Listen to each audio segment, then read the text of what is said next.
psicológico puede ser cuestionada y se podría poner violencia antes que caídas. Con respecto a los factores de riesgo que se han identificado en estos estudios, entonces se ha visto que predomina más en hombres en un 70-80% de los casos, o sea, la gran mayoría. Y en el 25% de todos los casos, el paciente se encontraba bajo un estado de alcoholemia. Hay enfermedades que nos pueden predisponer a presentar un trauma raquimedular, es decir, posterior a un trauma, pues lo puede hacer más predominante que presentemos este trauma, como puede ser la espondilosis cervical, una inestabilidad atlantoaxial, la osteoporosis, las condiciones congénitas y una que otra ortopatía espinal. Con respecto entonces a la fisiopatología, la lesión de la médula espinal pues se puede asociar ya sea con fracturas, luxaciones, desgarro de los ligamentos y o ruptura o herniación de los discos intervertebrales. Recordar entonces que el trauma se puede producir por cuatro mecanismos, principalmente que van a ser la flexión, la rotación, la extensión y la compresión patológica de la columna y sus componentes. Y que dependiendo de cuál sea el mecanismo que nos produzca este trauma, pues la estabilidad de la columna pues se verá comprometida eh, dependiendo del mecanismo. Entonces, en esta tabla pues tenemos los cuatro principales mecanismos que les mencioné y cada uno de las patologías que se presentan en estos mecanismos. Y en la columna del lado derecho pues tenemos cómo estará la estabilidad de la columna espinal. Continuando con la fisiopatología, entonces, se ha identificado que el trauma raquimedular se pueden presentar dos tipos de lesiones. Bueno, se presentan dos tipos de lesiones, una seguida de la otra. Entonces, principalmente tendremos la lesión primaria, la cual va a ser el efecto inmediato del trauma, que se va a producir una lesión por cizallamiento. Entonces, ¿qué es el cizallamiento? Va a ser la tensión que genera una fuerza sobre unidad de área por el flujo sanguíneo que ejerce en la pared vascular. Y este va a depender de la viscosidad sanguínea y del perfil de velocidad del flujo sanguíneo. En una ausencia de sección medular o hemorragia franca, la médula incluso después del trauma, inmediatamente después del trauma, puede parecer patológicamente normal. Las lesiones penetrantes casi siempre producen una sección completa o parcial de la médula espinal. Entonces recordemos el disparo por arma de fuego. Y también existe un tipo de lesión en la médula espinal sin que la bala entre al canal espinal donde se encuentra alojada la médula, y se ha teorizado que probablemente es resultado de la energía cinética emitida por la bala. Minutos después y también varias horas también, entre minutos y horas, pues vamos a tener el mecanismo secundario de la lesión. Este proceso pues aún no es entendido del todo, pero se ha teorizado que puede estar causado por la isquemia, la hipoxia, la inflamación, el edema, las alteraciones iónicas y la muerte celular.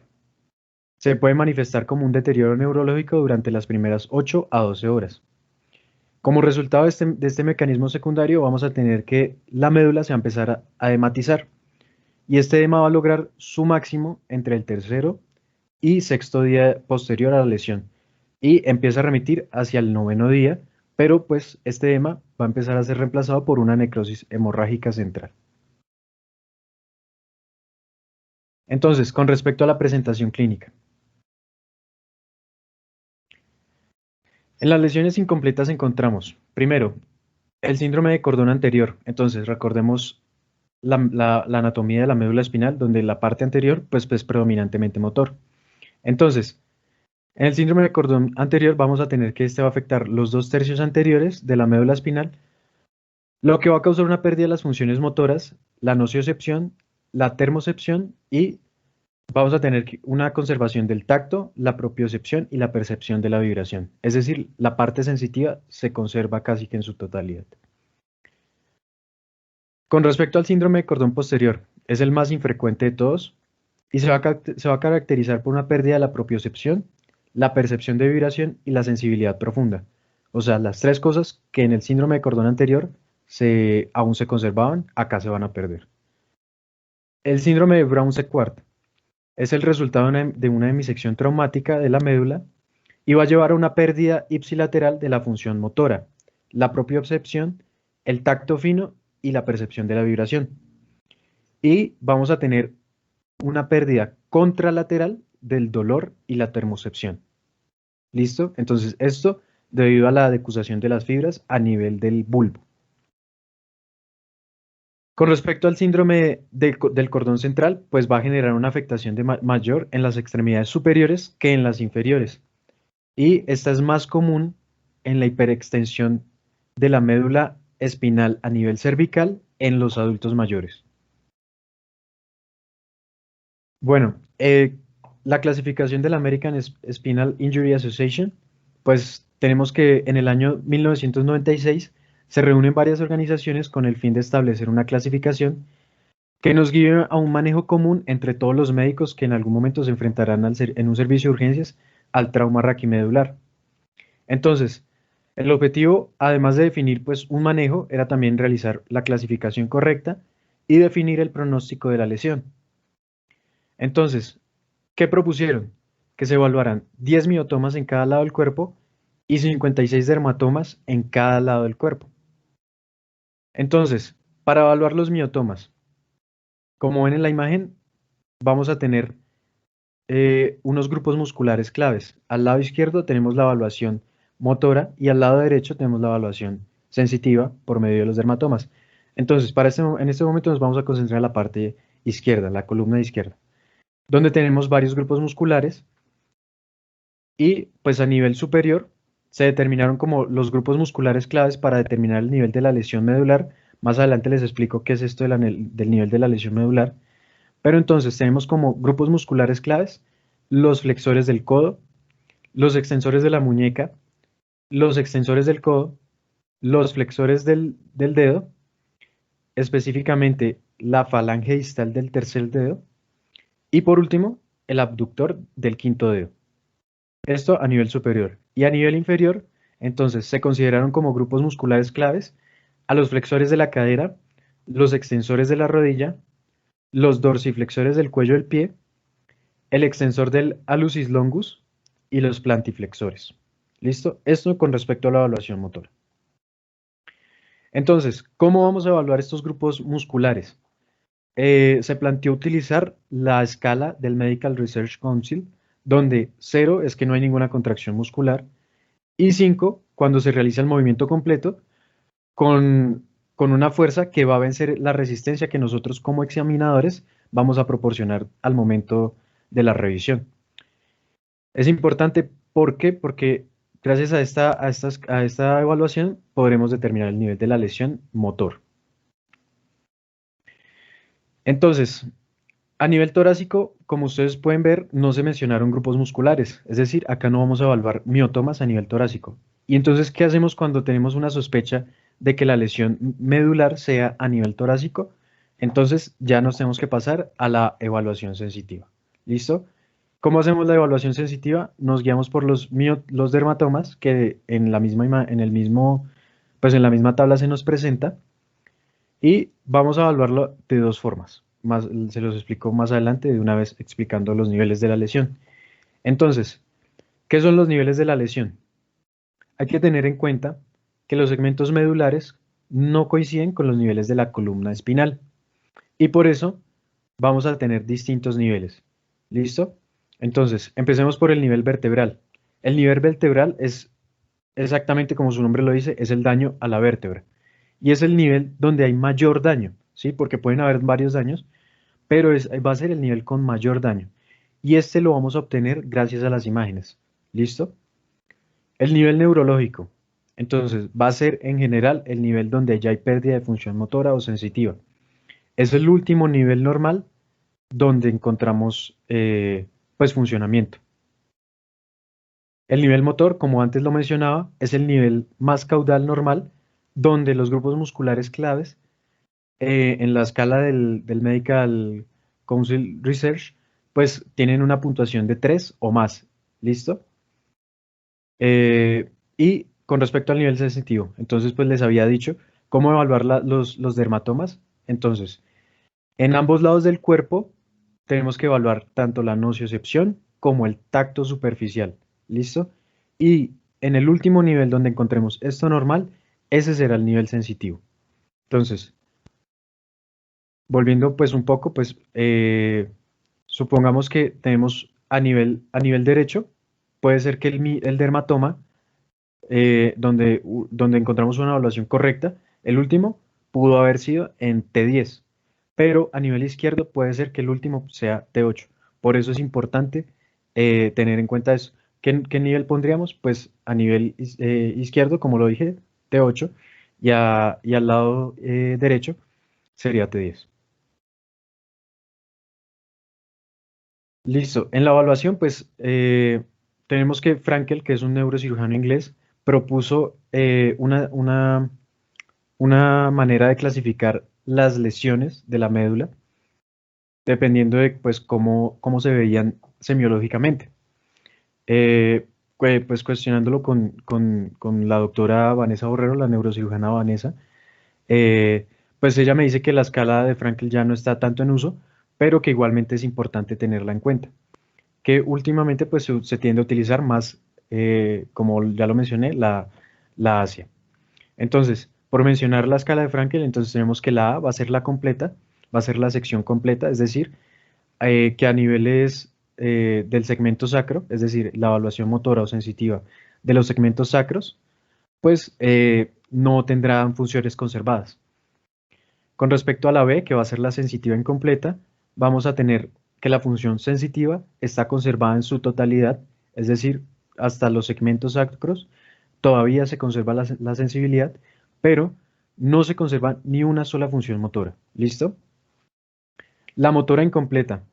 Entonces, acá vamos a tener función motora preservada hasta los segmentos sacros o se puede cumplir los criterios de la anterior, la sensitiva incompleta, pero con una función motora conservada a más de 3 niveles por debajo de la lesión neurológica.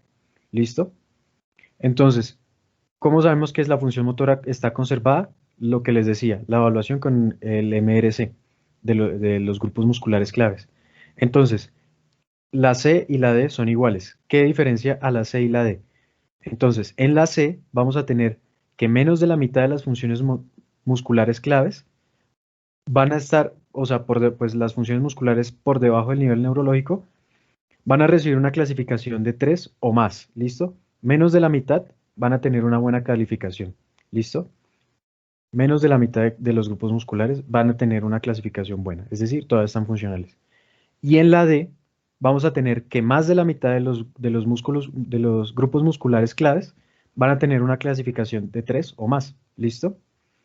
Y la E, pues una, un trauma raquidiano-medular, digamos, entre comillas, normal, porque no nos afectó la función sensitiva o motora. ¿Listo? Es importante también tener en cuenta los déficits previos que se puedan llegar a presentar en el paciente antes del trauma. ¿Listo? Porque pues si presenta ya de antes del trauma presentaba un déficit motor o un déficit sensitivo, pues nos puede dar un falso diagnóstico. Y por último, en la presentación clínica, pues vamos a tener las zonas de preservación parcial, que son los dermatomas o miotomas por debajo del nivel neurológico, que van a permanecer parcialmente inervados, es decir, todavía podremos tener un poco de conservación en sus funciones motoras o sensitivas. Va a ser el segmento más caudal con alguna función y pues antes se cuestionaba si era únicamente, si las zonas de preservación parcial eran únicas de la lesión completa, pero pues se ha documentado que también se pueden dar en las secciones incompletas. ¿Listo? Bueno, buenas noches a todos. Vamos a hablar ahora de la parte del manejo, bueno, una aproximación al manejo desde la atención prehospitalaria hasta la parte de urgencias, ¿listo? Porque casi todos los que están en el grupo y todos los que estamos en el grupo somos médicos generales y pues desde ahí va a empezar la atención del paciente, ¿listo? Entonces, Nico, siguiente, por favor. Entonces, los principios de manejo, principalmente en un paciente con un trauma medular, entonces hay que tener en cuenta, como lo dijo ya Nico antes, que un paciente Con un trauma severo, se debe asumir inicialmente que tiene una lesión medular inestable. O sea, las lesiones se producen por unos traumas de muy alta energía. Digamos que en pacientes con edad avanzada que ya tienen un deterioro en óseo, en su columna, que tienen una patología previa, no necesariamente es un trauma de tan alta energía, pero pues igual hay que considerarlo como una lesión medular inestable. Cada vez que uno va a realizar un movimiento al paciente y este paciente tiene una fractura inestable que en ese momento nosotros no hemos diagnosticado porque no hemos tenido imágenes o porque realmente estamos en la atención prehospitalaria, el movimiento que yo haga puede generarle un déficit neurológico posterior a ese paciente. Entonces, los pacientes en los que yo sospecho que tienen una lesión raquimedular deben ser manejados con la mínima cantidad de fuerza y de movimiento posible que esté aplicada a la columna para no empeorar ya el cuadro clínico del paciente que trae inicial. Digamos que todo empieza desde la atención prehospitalaria. Entonces, es desde el momento en que yo inmovilizo al paciente, empieza mi atención. ¿Listo? Entonces, siguiente, Nico, porfa. Entonces, en la atención prehospitalaria y el traslado, como les dije, desde acá empieza la atención del paciente, no como médicos únicamente cuando ya nos llega el servicio de urgencias, sino desde las maniobras que realiza el personal de las ambulancias para el traslado, o si no es una ambulancia, la persona que decidió montar al paciente en un carro por la inestabilidad que lo vio, ver cómo ese traslado va a afectar posteriormente al paciente. Entonces, lo que les dije, las lesiones de la columna y de la médula usualmente se asocian a traumas de alta energía, accidentes de tránsito, caídas de altura. Personas mayores no necesariamente tienen que ser de esta energía, pero igual no descartarlo tampoco. Entonces, la valoración inicial en la escena del accidente siempre se debe hacer siguiendo la secuencia del ABCD.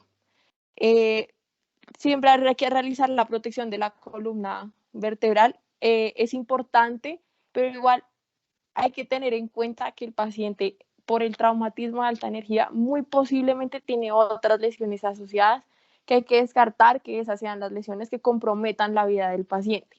Entonces, es importante, pero no hay que dejar al lado las otras lesiones que presenta el paciente.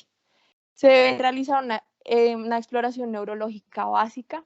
Si el paciente está consciente, es ver si el paciente puede mover las 4 extremidades, las 2 manos y los 2 pies. ¿Listo? En la parte derecha de la pantalla van a ver un cuadrito en donde se plantean unos signos de sospecha de lesión medular al momento de valorar al paciente. Si este paciente trae alguno de esos signos, de una vez se prenden todas mis alertas pensando que este paciente sufrió un trauma de alta energía y tiene una lesión medular, por lo cual debo tener muchas más precauciones al momento de la inmovilización. ¿Listo? Siguiente, Nico, por favor. Entonces, ¿cómo vamos a inmovilizar a un paciente en la escena? ¿Listo? Lo ideal es que esta imagen es un ejemplo que a veces, dado las condiciones de nuestro país o en algunos hospitales, no se cuenta exactamente con este tipo de inmovilizaciones. Casi todas las ambulancias de los primeros niveles de atención cuentan con la tabla rígida, a veces con las correas, la correa de araña, a veces con collar cervical, pero no, o sea, a veces no tienen todo completo. Esto es lo ideal, ¿sí? Es un paciente en donde se tiene que hacer la fijación de la cabeza para hacer un bloqueo completo de la columna cervical. El collar cervical que apaga, o sea, uno pensaría ya con el collar uno inmoviliza completamente la columna cervical. Esto no es realmente cierto, es preferible fijar la cabeza para ahí sí tener un bloqueo como central. La inmovilización con las correas y trasladar siempre el paciente con la tabla rígida. ¿Listo? Si hay sospecha de la lesión medular, es necesario movilizar toda la columna. O sea, no es solamente la parte cervical, es todo el paciente. ¿Listo? Y la inmovilización tiene que ser en base a las consideraciones de la anatomía, mecánicas, de la clínica del paciente. Lo que yo busco inmovilizando a un paciente es prevenir el desarrollo o que se agraven aún más las lesiones que ya tiene el paciente por su accidente. ¿Listo? Entonces, siguiente, Nico, porfa. Acá les presento un método que se planteó, fue escrito en 1995 para la movilización de los pacientes. ¿Listo? Antes se hablaba del lock roll, pero este método, digamos que ha tenido un poco más de seguridad al momento de aplicarlo al paciente. ¿Listo?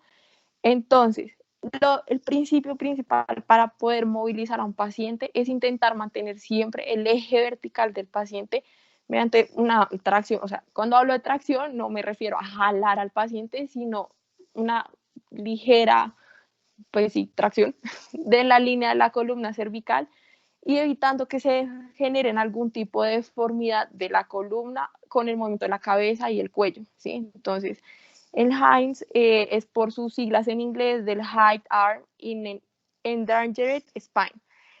Entonces, lo que hace uno es como pasa en los pasos de la imagen, es el brazo por donde yo voy a girar al paciente, le hago una abducción completa. Este se posiciona debajo de la cabeza del paciente cuando ya lo voy a girar. Se hace flexión de la cadera, flexión de las rodillas y giro al paciente como si fuera un bloque. Esto lo que hace es permitir un mínimo movimiento de la columna, manteniendo el eje y así evitando que se agraven las lesiones que ya tiene o desplazando algún tipo de fractura que tenga el paciente en el momento de la movilización. ¿Listo? Siguiente, Nico, por favor. Sin embargo, las inmovilizaciones, como digamos, es en general, así sea un yeso, lo que sea, todas las inmovilizaciones generan complicaciones que hay que tener en cuenta. De hecho, yo montar a un paciente en una tabla rígida, ponerle unas correas, no significa que el paciente ya no va a tener ningún tipo de complicación. ¿Cuáles son las complicaciones más frecuentes que uno puede encontrar al momento de hacer la inmovilización? Es uno, el incremento de la presión intracraneal. Si se dieron cuenta, la imagen de la inmovilización, la parte cefálica, puede empeorar ese cuadro clínico. Una dificultad para el abordaje de la vía aérea. Ya ahorita les voy a hablar un poco del manejo de la vía aérea, pero es muy incómodo tener que intubar a un paciente en esta posición. Y es la posición que se necesita para poderlo hacer. Yo no puedo hacer la extensión que se le hace a un paciente normalmente para intubarlo, porque puedo empeorar su cuadro clínico. ¿Listo?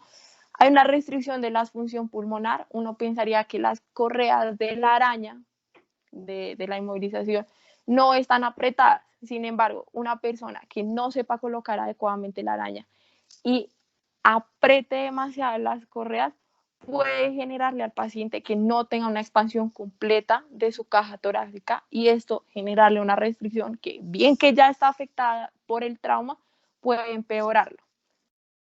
La tabla rígida, si nadie ha visto un paciente en una tabla rígida, lo primero que les van a decir el paciente apenas llega a urgencias es que está muy incómodo, le duele estar en la tabla rígida. Entonces, esta es una de las complicaciones. Es preferible no tener al paciente por tanto tiempo en la tabla rígida si, digamos, no tiene otro tipo de lesiones que comprometan su vida, ¿sí? La misma agitación, por lo mismo, en sí, por el mismo trauma, pueden estar agitados, es como un estado de shock, y las úlceras por presión. No hay que olvidarse que la piel es uno de nuestros órganos más importantes y uno a veces hace caso omiso a las lesiones que pueden ocurrir en la piel. Las úlceras por presión son muy frecuentes en este tipo de pacientes y es algo que hay que prevenir, se pueden prevenir y no hay que dejar avanzarlo. Ya más adelante vamos a tocar el tema de las úlceras por presión. Entonces, siguiente, Nico, por favor. Entonces, vamos a hacer el manejo en urgencias, siendo el ABC principalmente. Entonces, vamos a tocar A y B, vía aérea y respiración. ¿Listo? Entonces, digamos que cuando ya entra el paciente al servicio de urgencias, uno tiene que continuar con las medidas de inmovilización hasta que yo no descarte por completo que tenga una lesión medular y que ya se pueda bajar tanto de la tabla rígida como quitarle el collar cervical. Sin embargo, por el alto impacto, trauma, la alta energía de este trauma, son pacientes que usualmente pueden ingresar inestables hemodinámicamente. Entonces, ¿qué hay que hacer? Primero, tengo que monitorizar las causas en las cuales puede perder la capacidad respiratoria y entrar en un fallo respiratorio. ¿Listo? Hay que tener en cuenta que lesiones entre C1 y C2 no hay musculatura respiratoria eficaz. O sea, que es un paciente que de una va a entrar en un fallo respiratorio, por lo cual tengo que asegurarle su vía aérea. Igual, lesiones entre C3 y C4 lo que generan es una parálisis frénica bilateral y lo que hace es que la ventilación ya no es por los músculos respiratorios, sino los músculos accesorios de la respiración, que, como saben, no cumplen el papel completo para ventilar a un paciente. O sea, en estos dos casos son pacientes que literal van a requerir un manejo de la vía aérea, ¿sí? Entubado, ya más adelante vamos a ver, ¿listo? Entonces, para que sea más fácil, pacientes con una lesión motora completa que esté por encima de C5, casi siempre van a necesitar un manejo de la vía aérea, un soporte ventilatorio. Pacientes con una lesión por debajo de C5 usualmente tienen una parálisis de la musculatura intercostal y abdominal. Entonces, también requieren su manejo de la vía aérea, ¿listo? Ya cuando yo veo unas lesiones inferiores a T5, ya ellas no suelen producir una insuficiencia respiratoria que sea de origen neuromuscular. Entonces, ¿cuáles son las causas de la pérdida de la capacidad respiratoria? Uno, porque el paciente tiene un agotamiento de la musculatura implicada en el proceso ventilatorio. Dependiendo de lo que les dije anteriormente, el nivel de la lesión, los músculos de la respiración no funcionan adecuadamente, empiezan a utilizar los músculos accesorios y es un paciente que se va a cansar más rápido. Entonces, tengo que protegerle su vía aérea y asegurarle una adecuada ventilación. Otro es que tenga una hemorragia o una edema medular ascendente. ¿Listo? Otro que tenga muchas secreciones. Pacientes con múltiple trauma puede tener trauma en la región facial, que esté lleno de sangre, puede generar también una pérdida de esa capacidad respiratoria. Pacientes con atelectasias o que tengan traumas asociados, que sean los que estén impidiendo en ese momento que el paciente tenga una adecuada ventilación. ¿Listo? Acá hay un concepto que hay que tener en cuenta y es el edema pulmonar secundario a la lesión medular, ¿sí? Acá hay dos tipos de edema medular, de edema pulmonar secundario a la lesión. Uno es de origen cardiogénico por los niveles de catecolaminas que liberan durante el trauma y el no cardiogénico que es por una hiperpermeabilidad pulmonar. Entonces, esto es muy complicado en los pacientes con una lesión medular cervical. Es a donde no queremos llegar. ¿Listo? Siguiente, Nico, porfa. Entonces, ¿cómo intubamos a un paciente? Entonces, si el paciente requiere una intubación tras el trauma, debe ser manejado como si tuviera una lesión medular cervical. Entonces, tengo que asegurar la vía aérea con el mínimo movimiento posible de la columna cervical. Usualmente es una secuencia de intubación rápida la que se utiliza, uno, para reducir la tos en el paciente y los movimientos espontáneos que pueda tener el paciente. Y tengo que tener una estabilización de la columna con una tracción manual en línea. O sea, no es jalarlo hasta que el cuello quede totalmente recto, no, porque puedo generar mayor trauma, sino es hacerle una estabilización para que el paciente no se mueva en el momento de hacer la maniobra de intubación. ¿Listo? Nada de hiperextender al paciente para poderlo ver. ¿Listo? Si en caso de que ustedes no cuenten con un especialista en el momento que tienen que intubar al paciente, o sea, remítanlo con lo que tengan, con una máscara laringea, con lo que sea, que no requiera que tengan un movimiento, hacerle algún movimiento excesivo en la columna cervical o pidan ayuda, no se pongan de creativos tampoco a intentarlo intubar si no lo logran. ¿Listo? Siguiente, Nico, porfa. De la parte circulatoria, entonces, acá el paciente, la resucitación adecuada y precoz de los fluidos es prioritaria porque son pacientes que ingresan usualmente hipotensos. Yo lo que debo hacer es mantenerles una adecuada perfusión y evitar que haga un daño secundario en el sistema nervioso central. ¿listo? Mi base, el déficit de la base o el lactato, son los que a mí mis parámetros me van a decir el estado de shock en el que está el paciente y la necesidad que tengo para iniciar la resucitación hídrica de ese paciente. ¿Listo? Acá se introduce un concepto que es el shock neurogénico, que es muy frecuente en pacientes con una lesión medular aguda por encima de T6. Digamos que es una de las causas principales de hipotensión en pacientes con lesiones medulares. Sin embargo, siempre descartar que la causa de hipotensión no sea otra, como un neumotórax, una hemorragia, un daño miocárdico, un taponamiento cardíaco, sepsis, o sea, que no tenga alguna otra patología que sea la base de esa hipotensión antes de corregirlo. ¿Listo? Siguiente, Nico, porfa. Para hablarles ya un poco del shock neurogénico, entonces, este se produce secundario a una denervación simpática, que lo que hace es una vasodilatación arterial y una éstasis venosa.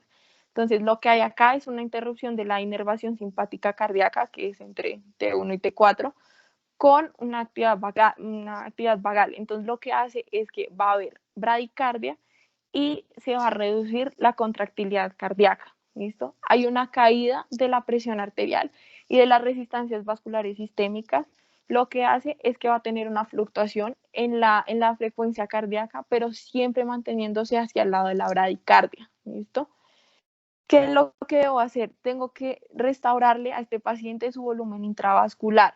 Si ya con la reanimación hídrica veo que no logro mejorar las metas de presión arterial media y necesito utilizar vasopresores, es algo que hay que hacer y hay que iniciarlo sin demora. ¿Listo?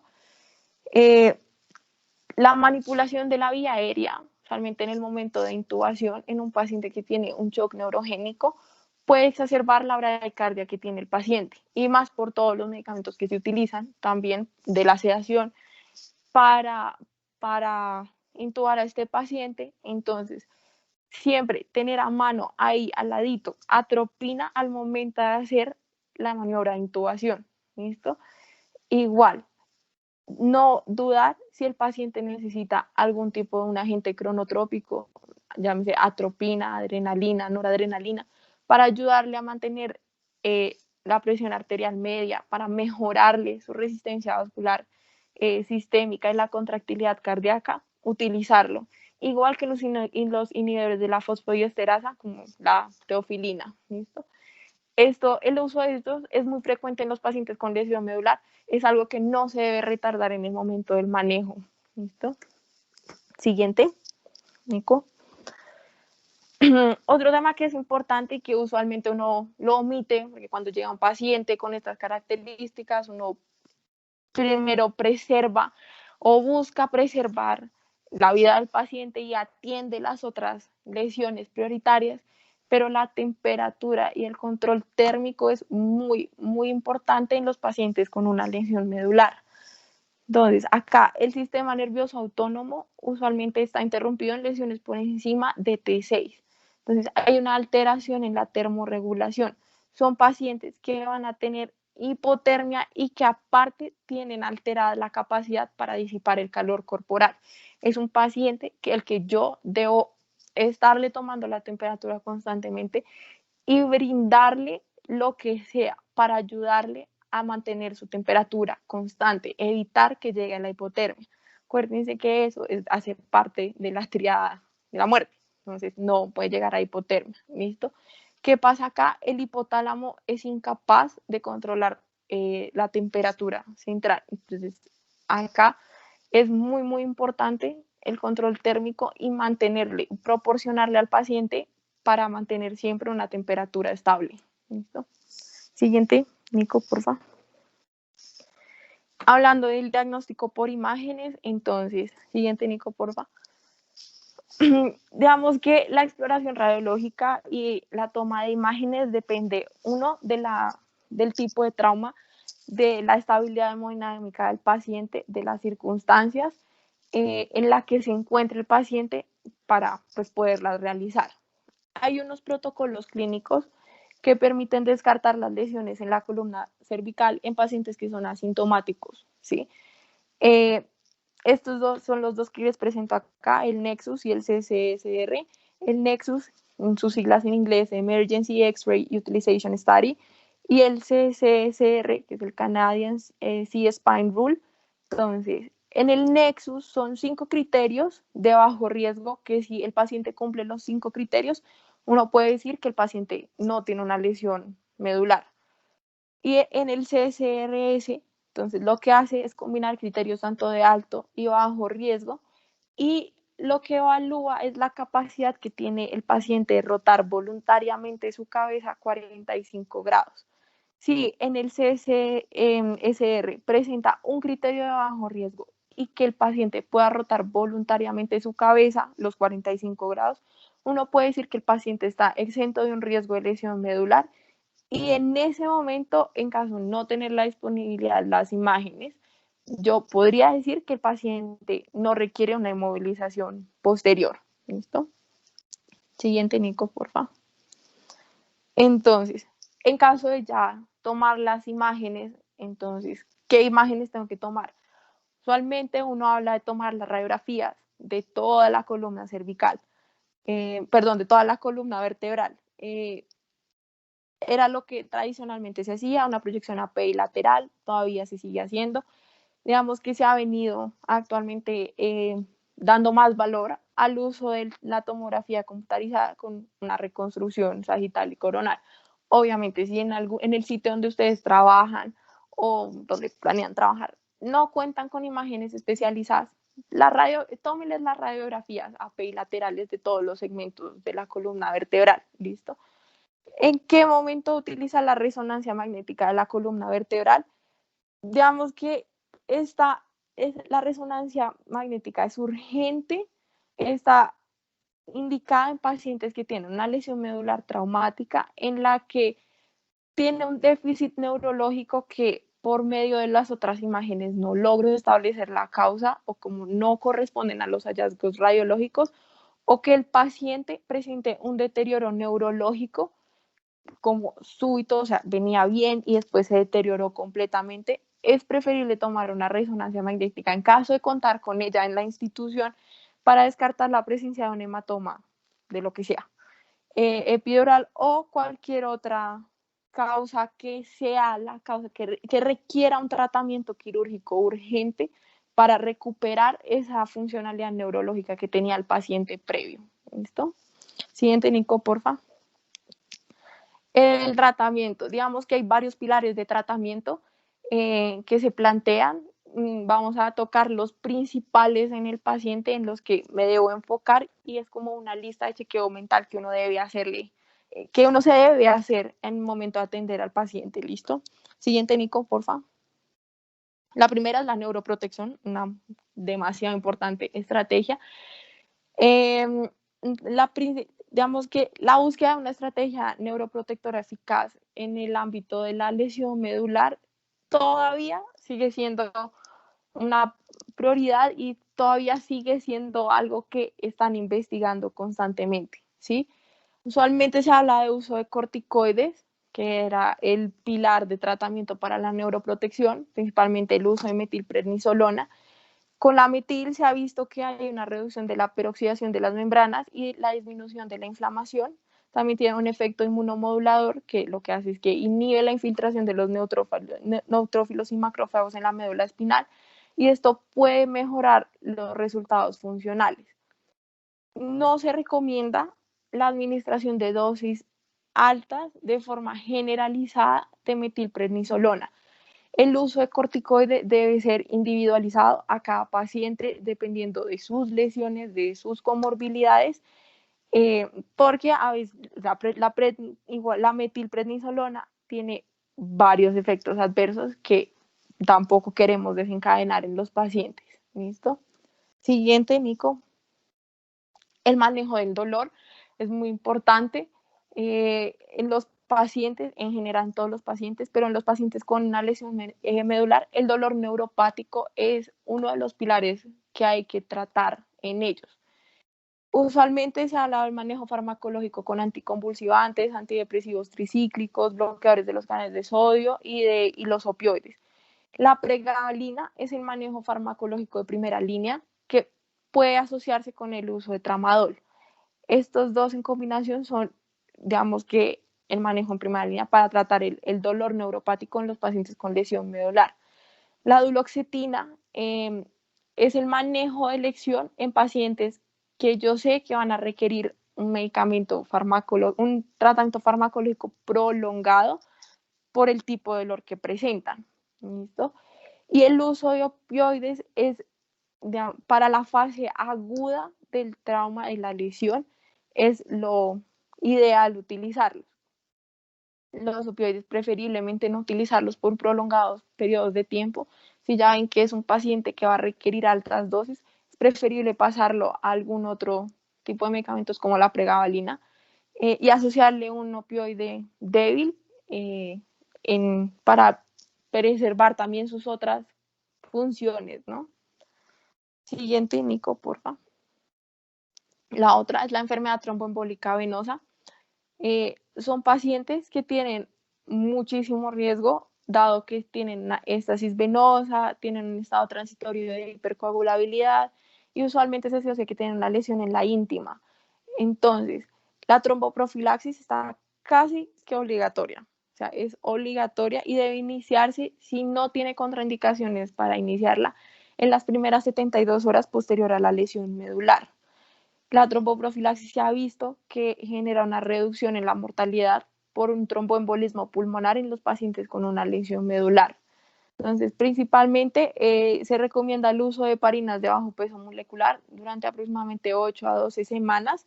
También las terapias, digamos que pasivas no farmacológicas, como la movilización de miembros inferiores por medio del área de terapia física.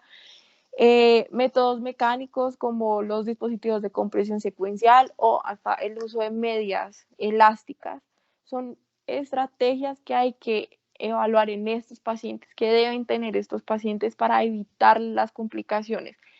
Tanto el tromboembolismo pulmonar como las úlceras por presión son complicaciones que se pueden prevenir en estos tipos de pacientes con lesiones medulares. ¿Listo? Siguiente, Nico, porfa. En las alteraciones gastrointestinales hay que tener en cuenta que son pacientes que usualmente tienen gastroparesia o un hilo paralítico que se presenta en las 24 a 48 horas posteriores al trauma. En esto principalmente hay que hacerles una restricción en la dieta, preferible pasarlos una sonda nasogástrica hasta que uno pueda verificar que tiene un retorno de su actividad intestinal. El uso de metoclopramida, neostigmina o eritromicina está avalado en este tipo de pacientes. Digamos, pacientes tienen un alto riesgo de hemorragias de vías digestivas altas, entonces se considera como el inicio precoz de profilaxis con inhibidores de la bomba de protones por lo menos durante unas 4 semanas para prevenir que desarrollen una hemorragia de vías digestivas altas. ¿Listo? Siguiente, Nico, porfa. Con respecto al sistema urinario, digamos que son pacientes que van a requerir la colocación de una sonda transuretral desde el inicio. Digamos que esto permite evitar que haya una sobreextensión vesical y nos permite cuantificar la diuresis. Si al paciente no se le puede pasar una sonda transuretral porque tiene un trauma uretral, lo preferible es colocarle un catéter suprapúbico. Si se dieron cuenta en la tabla de los signos de lesión medular, el paciente puede presentar un priapismo. El priapismo que digamos que puede presentarse inmediatamente o un tiempo después de la lesión medular, es por un alto flujo que no es isquémico y usualmente se resuelve en pocas horas sin tratamiento específico. A veces ni siquiera es necesaria la intervención de urología, pero es algo que hay que tener en cuenta en estos pacientes. No es algo para asustarse, es algo indicativo de la lesión medular, no es algo que se puede manejar sin ningún tipo de tratamiento específico. Y la otra parte es la reeducación vesical. Lo preferible es volver a hacer un entrenamiento vesical súper precoz, o sea, lo más pronto posible después del trauma, de la lesión medular, es volverle a educar al paciente sobre su flujo vesical, ¿listo? Sobre su función vesical. Siguiente, Nico, porfa. Las úlceras por presión, como les dije, es una de las complicaciones que se pueden prevenir en este tipo de pacientes. Lo ideal es que el paciente debe ser liberado lo más rápido posible de los dispositivos de inmovilización, ¿sí? En el servicio de urgencias. Si tengo un paciente que no tiene lesiones que comprometen su vida, que en el cual ya descarté una lesión medular, por favor, es retirarle los dispositivos. La tabla rígida, el collar cervical pueden generar puntos de presión que después se van a convertir en una úlcera y eso ya es un problema. ¿Listo? La presencia de lesiones traumáticas en la columna usualmente obliga a la inmovilización en cama y a utilizar el collar hasta que se realiza un tratamiento quirúrgico definitivo. Son pacientes que están inmovilizados por un largo periodo de tiempo, pero uno puede prevenir estas úlceras de presión haciendo una colocación de bloques de almohadas en la cama del paciente para liberar las zonas de más riesgo, como talones, el sacro, las escápulas. Y uno debe informar al personal de enfermería para realizar los cambios de posición siguiendo los protocolos de movilización adecuada al paciente cada 2 o 3 horas para prevenir la aparición de estas úlceras por presión. ¿Listo? Siempre, en cada revisión, en cada vez que uno pasa revista para verificar el estado del paciente, siempre revisarlo completo en búsqueda de estas úlceras de presión. O sea, una úlcera infectada en un cuadro clínico de una persona que está inmóvil es una catástrofe. ¿Listo? Siguiente, Nico, porfa. Bueno, digamos que el mensaje que queremos dar con Nicolás con esta charla es que esto es un manejo multidisciplinario, no es solamente el equipo de neurocirugía, el equipo de ortopedia, es un equipo de todas las especialidades. Si se dan cuenta, los pacientes que tienen una lesión medular tienen múltiples traumas, pero es responsabilidad de nosotros identificarlos tempranamente, tratarlos tempranamente y evitar hacerle más daño al paciente del que ya sufrió durante su accidente. Ese es el mensaje. Muchas gracias. No sé, ¿tienen preguntas, dudas, comentarios?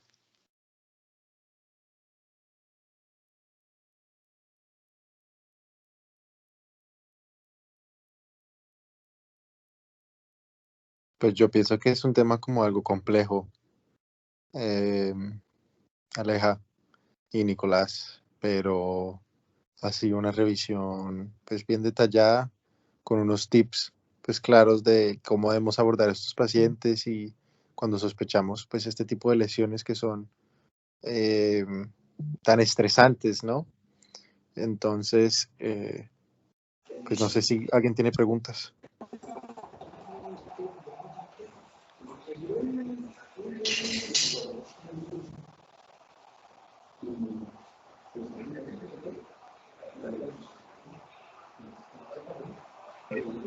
Doctor, tiene el micrófono abierto. No, simplemente si nadie tiene preguntas, los quiero felicitar por la revisión. Es una revisión muy buena, muy amplia. Efectivamente es un tema muy extenso. No es un tema que se revise en un solo día. Es un tema al cual hay que dedicarle años de estudio para poder entenderlo de manera comprensiva y total. Me parece que la revisión es una revisión que tiene no lo justo que se necesita para el nivel de ustedes, no, tiene mucho más que eso. Entonces, en ese sentido es una revisión muy buena, está actualizada, está acorde con lo que tienen que saber y con lo que tienen que aplicar cuando empiecen su ejercicio profesional de manera inmediata. Créanme que uno llega a trabajar o de rural o de médico recién graduado a cualquier servicio de urgencias y antes de un mes ya tiene un trauma raquimedular cervical a bordo. Entonces, me parece una muy buena revisión con conceptos muy claros, muy bien llevados a cabo y los quiero felicitar simplemente. Es eso. Doc, muchas gracias. Muchas gracias, doctor. Sí, muchachos, estuvo muy buena. Muchas gracias por la charla, de verdad. Y también por la invitación a IOTUS. La verdad es que estuvo muy bueno y esperamos seguir haciendo charlas y actividades con ustedes. De acuerdo, Andrea. Nos encantaría poder tener estos espacios en conjunto nuevamente. Y doctor, muchas gracias. Y Nicolás, María Alejandra, excelente. Les quería comentar, pues, ya finalizando, pero quedó grabada la charla. Espero que estén de acuerdo con que quede grabada y en caso de que lo podamos publicar luego y compartirlo con ustedes, pues estaríamos muy agradecidos. Claro, Sí. de una. Muchas gracias, Sí, Brandon. obvio. Cero lío, tú sabes. Bueno, perfecto, listo. Entonces, bueno, los felicito y ya siendo las 9:06, pues damos por finalizada la charla. Los invitamos a todos a que pues busquen, seguramente pronto verán el resumen de la charla en redes sociales y estén pendientes cuando publiquemos la charla para los que quieran verla nuevamente o quieren ver algún detalle, pues las publicaremos en YouTube en el futuro y que nos vemos en la próxima charla. Muchas gracias a todos y feliz noche. Gracias, Brandon. Gracias, feliz noche, descansen. Gracias. A todos muchas gracias por su atención, que estén muy bien.